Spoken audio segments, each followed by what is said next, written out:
আজ তুমি একটু সময় পেয়ে, আজ তুমি তোমার যৌবনের তাড়নায়, আজ তুমি তোমার যৌবনের শক্তিতে তুমি নগ্ন ছবিতে লিপ্ত হচ্ছ, তুমি জিনার কাজে লিপ্ত হচ্ছ, তুমি নগ্ন কাজে লিপ্ত হচ্ছ, খারাপ কাজে লিপ্ত হচ্ছ। মনে রেখো, তোমার এই জীবন কিন্তু একদিন শেষ হয়ে যাবে। তোমার এই জীবন একদিন শেষ হয়ে যাবে। তোমার এই যৌবন একদিন থাকবে না, তোমার এই শক্তি একদিন থাকবে না, তোমার এই বাহাদুরি একদিন থাকবে না, তোমার এই হিম্মত একদিন থাকবে না, তোমার এই ক্ষমতাও একদিন থাকবে না। একদিন এই তোমার ক্ষমতাও শেষ হয়ে যাবে, একদিন তোমার এই যৌবনও শেষ হয়ে যাবে, একদিন তোমার এই শক্তিও শেষ হয়ে যাবে। সেই দিন তুমি এর হিসাব দিতে পারবে। আফসোস, আজ তুমি দুনিয়াতে আসার পরে দেখো তোমাকে দুনিয়াতে কে পাঠিয়েছে, পৃথিবীতে তোমাকে কে পাঠিয়েছে। তুমি কি একটা বার ভেবে দেখেছো, একটা বার চিন্তা করে দেখেছো যে তোমাকে পৃথিবীতে পাঠিয়েছে সে যদি চাইতো তোমাকে সেইটার আযাবে অন্তর্ভুক্ত করবে, তবে তুমি কি করতে? আফসোস, আফসোস। বিশেষ করে বর্তমান সময়ে আমাদের যুবক ভাইয়েরা, যুবক ছেলেরা, আমাদের ছেলেরা, আমাদের ভাইয়েরা গুনার কাজে লিপ্ত হচ্ছে।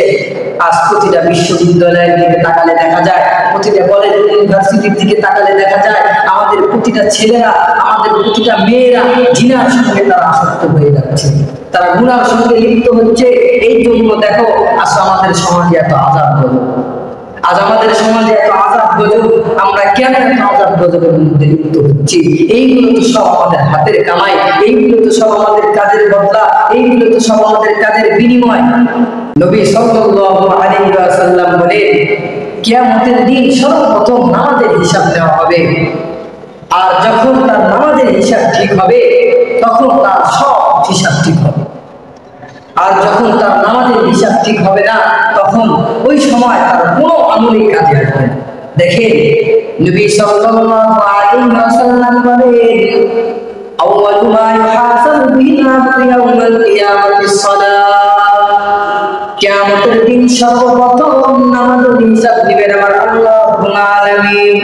আমার আল্লাহ রাব্বুল আলামিন কিয়ামতের দিন সর্বপ্রথম নামাজের হিসাব দিবেন। এই হিসাব দিবেন না, ও বান্দা, দুনিয়াতে তোর কয়টা গাড়ি ছিল, তোর কয়টা বাড়ি ছিল, তুই কয়টা গাড়ির মালিক ছিলি, কয়টা বাড়ির মালিক ছিলি, কত টাকার সম্পত্তি ছিল, কয়টা জায়গা ছিল, কয়টা বাড়ি ছিল, কয়টা গাড়ি ছিল, কয়টা ছেলে ছিল, কয়টা মেয়ে ছিল, এইগুলোর কোনো কিছুর হিসাব চাইবে না তার কাছে। সর্বপ্রথম তার কাছে হিসাব চাওয়া হবে কিয়ামতের দিন সে 5 ওয়াক্ত নামাজ আদায় করেছিল কিনা। অথচ আজ আমরা দুনিয়াতে নামাজ বাদ দিয়ে অন্য কাজের সঙ্গে লিপ্ত হচ্ছি। মনে রেখো, হে মসজিদের খতিব সাহেব, মসজিদ মুহতামিম সাহেব, হে মসজিদের সেক্রেটারি সাহেব, মসজিদের ক্যাশিয়ার সাহেব, তোমার বউ পর্দা করে না। মসজিদের ইমাম সাহেব, তোমার বউ পর্দা করে না। মসজিদের খতিব সাহেব, তোমার বউ পর্দা করে না। মসজিদের সেক্রেটারি সাহেব, তোমার বউ পর্দা করে না। মসজিদের ক্যাশিয়ার সাহেব, তোমার বউ পর্দা করে না। মসজিদের সভাপতি সাহেব, তোমার বউ পর্দা করে না। মনে রেখো, তোমার মসজিদের সভাপতি কাজে আসবে না, তোমার মসজিদের সভাপতি কাজে আসবে না, তোমার মসজিদের সেক্রেটারি কাজে আসবে না, তোমার মসজিদের ক্যাশিয়ারগিরি কাজে আসবে না, মুহতামিম সাহেব তোমার মুহতামিমগিরি কাজে আসবে না, খতিব সাহেব তোমার খতিবগিরি কাজে আসবে না, ইমাম সাহেব তোমার ইমামগিরিও সেই দিন কাজে আসবে না।